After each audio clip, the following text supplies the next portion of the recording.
ఈ 5 స్టెప్స్ కూడా మీరు లింక్డ్ఇన్‌లో ఫాలో అయితే గనక ప్రతిరోజు కూడా ప్రతి ఒక్క హెచ్ఆర్ మీ యొక్క డైరెక్ట్ మెసేజ్ చేస్తారు ఈ యొక్క జాబ్ వేకెన్సీ ఉందని చెప్పి. సో ఈ 5 పాయింట్స్ ఏంటి? మనం ఎలా ఫాలో అవ్వాలి? ఈ యొక్క వీడియోలో చూసేద్దాం. సో గైస్ వీడియో స్టార్ట్ చేయక ముందు ఒకవేళ మీకు గనక రెగ్యులర్‌గా జాబ్స్ అప్డేట్స్ కావాలంటే గనక డిస్క్రిప్షన్‌లో మన వాట్సాప్ ఛానల్ ఉంది. దాంట్లో మీరు జాయిన్ అయిపోండి. ఎవ్రీ డే కూడా వర్క్ ఫ్రమ్ హోమ్ జాబ్ కానివ్వండి, లేకపోతే ఒక సెంట్రల్ గవర్నమెంట్ జాబ్ కానివ్వండి, ఒక స్టేట్ గవర్నమెంట్ జాబ్ కానివ్వండి, ప్రతిరోజు కూడా ఒక అప్డేట్ మన ఛానల్లో ఉంటుంది. సో డిస్క్రిప్షన్ లింక్ ఉంటుంది. Please join there. అసలు లింక్డ్ఇన్ని మనం ఎలా యూజ్ చేసుకోవాలి, లింక్డ్ఇన్ని మనం ఎలాగా ప్రాపర్గా యూటిలైజ్ చేసుకుంటే ఎవ్రీ డే కూడా ఏదో ఒక హెచ్ఆర్ డైరెక్ట్గా మనల్ని జాబ్ వేకెన్సీ ఉంది జాయిన్ అవుతారా అని చెప్పి అడుగుతారు. So guys first of all LinkedIn అనేది ఒక రిక్రూటర్ సర్చ్ ఇంజిన్ అనమాట. అంటే చాలా మంది లింక్డ్ఇన్ని జాబ్ అప్లికేషన్ సాఫ్ట్వేర్ లాగే చూస్తున్నారు. ఇప్పటికీ చాలా మంది అలాగే చూస్తున్నారు. కానీ లింక్డ్ఇన్లో జాబ్ సీకర్స్ కన్నా జాబ్ రిక్రూటర్సే ఎక్కువ మంది యాక్టివ్గా ఉంటారు. జాబ్ చేసే వాళ్ళకన్నా జాబ్ ఇచ్చే వాళ్ళకే లింక్డ్ఇన్ బాగా ఎక్కువ ఉపయోగపడుతుంది. సో ఈరోజు అసలు జాబ్ సీకర్స్కి అలాగే హెచ్ఆర్స్కి మన ప్రొఫైల్ని చాలా బాగా అట్రాక్టివ్గా కనిపించాలంటే మనం చేయాల్సిన 5 ప్రాసెస్ గురించి మనం ఎక్స్ప్లెయిన్ చేసుకుందాం. డీటెయిల్గా ప్రతి టాపిక్ కూడా మాట్లాడతాను విత్ ఎగ్జాంపుల్తో. చాలా బాగా చూడండి, మీరు కూడా ఈ యొక్క ట్రై చేయండి. ఖచ్చితంగా మీకు ఎవ్రీ డే కూడా హెచ్ఆర్తో మీకు ఒక కాల్ వస్తుంది. సో గైస్ లేట్ చేయకుండా ఓవర్ టు అవర్ టాపిక్.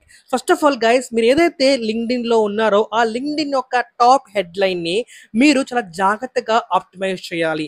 ఈ విధంగా ఫస్ట్ ఆఫ్ ఆల్ మీ యొక్క ఏదైతే జాబ్ చేయాలనుకుంటున్నారో ఆ జాబ్ గురించి ఒక word, for example software developer, లేకపోతే డిజిటల్ మార్కెటింగ్ అసోసియేట్, లేకపోతే డిజిటల్ మార్కెటింగ్ అనలిస్ట్ ఇలా అని చెప్పి ఫస్ట్ మీ యొక్క సెక్షన్లో అది ఖచ్చితంగా ఉండాలి.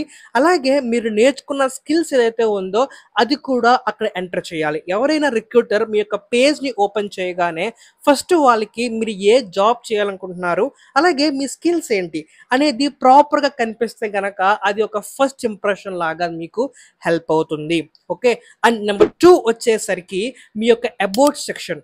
చాలా మంది దీన్ని చాలా ఇగ్నోర్ చేస్తూ ఉంటారు. అబౌట్ సెక్షన్ చాలా చాలా ఇంపార్టెంట్. ఒకవేళ మీరు ఫ్రెషర్ అయితే గనక చాలా చాలా ఇంపార్టెంట్ ఈ యొక్క సెక్షన్ అనేది. మీరు ఏం నేర్చుకున్నారు, మీ దేని మీద ఇంట్రెస్ట్ ఉంది, మీ యొక్క ప్రాజెక్ట్స్ ఏంటి, మొత్తం కూడా ఈ యొక్క అబౌట్ సెక్షన్లో ఫిల్ చేస్తే గనక అది మీ యొక్క ప్రొఫైల్ని చాలా బాగా బూస్ట్ చేస్తుంది.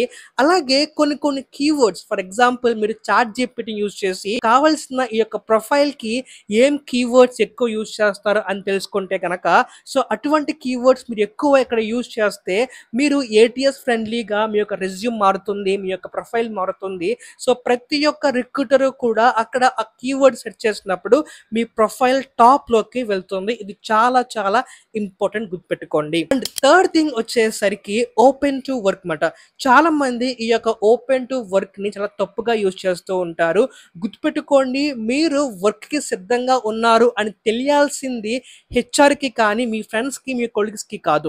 Okay. So first of all మీరు ఎప్పుడైతే మీ ప్రొఫైల్లో ఈ ఓపెన్ టు వర్క్ అనే ఒక సిస్టమ్ మీరు ఆన్ చేస్తారో అక్కడ మీకు 2 ఆప్షన్లు ఉంటాయి. ఏంటంటే కనుక visible to every one, visible to recruiters. So ఇక్కడ మీకు మాక్సిమం మీరు విజిబుల్ టు రిక్రూటర్స్ అనే ఆప్షన్ ఎంచుకోండి. ఎందుకంటే రిక్రూటర్స్ వచ్చినప్పుడు మీ ప్రొఫైల్లో ఓపెన్ టు వర్క్ అని ఎక్కువ కనిపిస్తుంది కాబట్టి చాలా చాలా ఇంపార్టెంట్ ఇది. ఓకే. అండ్ ఫోర్త్ వన్ వచ్చేసరికి post and engage. So guys చాలా మంది ఇవన్నీ చేస్తారు కానీ లాస్ట్ స్టెప్ మటుకు ఎవరు కూడా చేయరు. సో చాలా మంది మీరు చేయబోయే ప్రతి ఒక్క పోస్ట్కి, ఫర్ ఎగ్జాంపుల్ మీరు సాఫ్ట్వేర్ డెవలపర్ కావాలనుకుంటే కనుక ఆ సాఫ్ట్వేర్ తగ్గట్టు ప్రతి ఒక్క పోస్ట్కి మీరు లైక్ చేయడం కానీ, లేకపోతే ఆ యొక్క పోస్ట్కి మీరు కామెంట్ చేయడం కానీ, లేకపోతే ఆ యొక్క పోస్ట్కి మీరు షేర్ చేయడం కానీ ఇటువంటి ఎక్కువ చేస్తూ ఉంటే కనుక మీ ప్రొఫైల్ కొంచెం బూస్ట్ అవుతుంది. అలాగే మీరు చేస్తున్న ప్రతి ఒక్క కోర్సు కూడా లింక్డ్ఇన్లో అప్డేట్ చేయండి. ఫర్ ఎగ్జాంపుల్ ఏదైనా ఒక న్యూ కోర్స్ నేర్చుకుంటే దాని గురించి కానీ, లేకపోతే ఏదైనా ఒక న్యూ స్కిల్ నేర్చుకుంటే దాని గురించి కానీ, ప్రతి దాని గురించి కూడా మీరు లింక్డ్ఇన్లో అప్డేట్ చేస్తూ ఉంటే గనక అది మీ ప్రొఫైల్కి వెయిట్ యాడ్ చేస్తుంతో పాటు అలాగే మీ యొక్క ప్రొఫైల్ని కొంచెం ముందుకి ఫాస్ట్గా పుష్ చేస్తుంది అనమాట. సో ఎప్పుడైనా ఏదైనా ఒక రిక్రూటర్ పర్టికులర్ స్కిల్ గురించి ఇక్కడ టైప్ చేస్తే గనక అక్కడ ఫాస్ట్గా మీ యొక్క ప్రొఫైల్ని వాళ్ళు చూడడానికి ఛాన్సెస్ ఎక్కువ ఉంది. ఓకే. అలాగే లాస్ట్ బట్ నాట్ లీస్ట్ మాట. సో మీకు కావాల్సిన ఏదైతే రిక్రూటర్స్ ఉంటారో ఫర్ ఎగ్జాంపుల్ గూగుల్ కానీ అమెజాన్ కానీ లేకపోతే మీరు ఎక్కడ జాబ్ చేయాలనుకుంటే అటువంటి రిక్రూటర్స్కి మీరు కనెక్షన్ రిక్వెస్ట్ రేస్ చేయొచ్చు. లింక్డ్ఇన్లో ఉన్న బెస్ట్ ఆప్షన్ ఇదే. మీరు ఏ జాబ్ చేయాలనుకుంటున్నారో మీరు ఏ కంపెనీలో జాబ్ చేయాలనుకుంటున్నారో అటువంటి రిక్రూటర్స్కి మీరు డైరెక్ట్గా లింక్డ్ఇన్లో కనెక్షన్ రిక్వెస్ట్ పంపించవచ్చు. ఆ కనెక్షన్ రిక్వెస్ట్ పంపినప్పుడు మీరు ఈజీగా ఎంటీగా పంపించకుండా అక్కడ కొంచెం ఒక వన్ లైన్లో మీరు దేని గురించి ఇంట్రెస్ట్గా ఉన్నారో అని యాడ్ చేసి సెండ్ చేస్తే గనక ఆ రిక్వెస్ట్ యాక్సెప్ట్ చేయడానికి ఎక్కువ ఛాన్సెస్ ఉన్నాయి. ఓకే. సో ఇది గైస్ ఈ యొక్క 5 టాపిక్స్ గురించి. మనం ఈ 5 టాపిక్స్ గనక జాగ్రత్తగా ఫాలో అయితే గనక ఖచ్చితంగా మన డిఎంలోకి ఎవ్రీ డే కూడా ప్రతి రిక్రూటర్ మనకి మెసేజ్ చేస్తాడు వేకెన్సీ ఉందని చెప్పి. బట్ మనం ఈ 5 స్టెప్స్ చేసినప్పుడు మనం ప్రొఫైల్ చాలా ఫాస్ట్గా ఆప్టిమైజ్ అవుతుంది. అలా చేసినప్పుడు మనకు ఒక్కోసారి ఫేక్ జాబ్స్ కూడా వస్తూ ఉంటాయి. సో అటువంటి ఫేక్ జాబ్స్ని మనం ఎలా కనుక్కోవాలి, ఫేక్ జాబ్సా లేకపోతే రియల్ జాబ్సా మనం కనుక్కోవడానికి ఒక టెక్నిక్ ఉంది. ఈ యొక్క ప్రాసెస్ గురించి నేను మీకు వచ్చే వీడియో ఎక్స్ప్లెయిన్ చేస్తాను. So stay tune from next video. Next వీడియోలో అసలు ఫేక్ జాబ్ ప్రొఫైల్స్ని ఎలాగా ఐడెంటిఫై చేయాలి, ఫేక్ జాబ్స్కి మనం ఎలాగ దూరంగా ఉండాలి అనే దాని గురించి ఎక్స్ప్లెయిన్ చేస్తాను. ప్లీజ్ లైక్ చేయండి ఈ యొక్క వీడియోని. అలాగే కింద కామెంట్ చేయండి మీ క్వాలిఫికేషన్ ఏంటో, నాకు చాలా చాలా బాగా ఉపయోగపడుతుంది. And until then take care, bye bye, signing of.